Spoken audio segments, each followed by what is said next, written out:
Vijay Hazare tournament நேத்து சூப்பரா start ஆயிடுச்சு.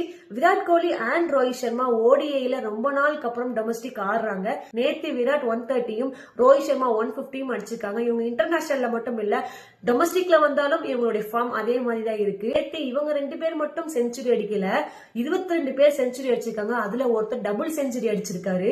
ஜார்க்கண்ட் அண்ட் கர்நாடகா மேட்ச்ல 417 ரன்ஸ் ஜார்க்கண்ட் போஸ்ட் பண்ணியிருந்தாங்க. அதுல இஷான் கிஷன் 125 ரன் எடுத்திருக்காரு வித் 320 ஸ்ட்ரைக் ரேட்ல ஆடி இருக்காரு. அத கர்நாடகா டீம் சேஸ் பண்ணிட்டாங்க. சேசிங்ல படிக்கல் 147 ரன்ஸ் அடிச்சிருக்காங்க. இதுல பீகார் ஒரு ரெக்கார்டை கிரியேட் பண்ணிருக்காங்க. 574 ரன்ஸ் இன் 50 ஓவர்ஸ்.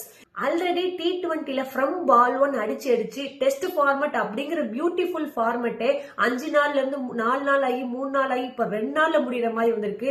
இப்ப ஓடிஐயும் டொமஸ்டிக் ஃபார்மட்ல T20 மாதிரி ஆட ஆரம்பிச்சாங்க அப்படின்னா இண்டிவிஜுவல் ரெக்கார்ட்ஸுக்கு நல்லா இருக்குமே தவிர ஒரு பிக் டோர்னமெண்ட்டை வின் பண்ண முடியுமான்னு கேட்டா கண்டிப்பா கிடையாது.